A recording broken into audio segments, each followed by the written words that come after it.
దేవుడు 2000 సంవత్సరాల క్రితం మానవ రూపంలో, మన రూపంలో ఈ లోకానికి వచ్చి సర్వమానవాళి పాపం భరించడానికి ఆ యేసయ్య నా రూపంలో తాను తగ్గించుకొని భూమి మీదకి వచ్చి రక్తం కార్చి ప్రాణం పెట్టి ఆ శిలువ మరణం పొంది ఆయన చనిపోయి పాతి పెట్టబడి 3వ దినమున తిరిగి లేచి పరలోకానికి వెళ్ళి మరలా రాబోతున్నాడు.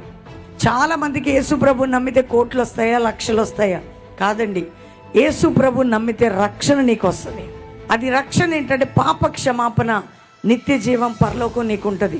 నువ్వు యేసు ప్రభు నమ్ముకొని మారు మనసు పొంది పాప క్షమాపణ నిమిత్తం బ్యాప్టిజం తీసుకోవడం ద్వారా నీ పేరు జీవ గ్రంథంలో రాయబడుతుంది.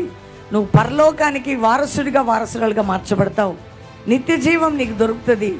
యేసు నమ్ముట వలన డబ్బు కాదు, స్వస్థత కాదు, వీటన్నిటికంటే ముఖ్యం పరలోకము, నిత్య జీవం నీకు దొరుకుతుంది.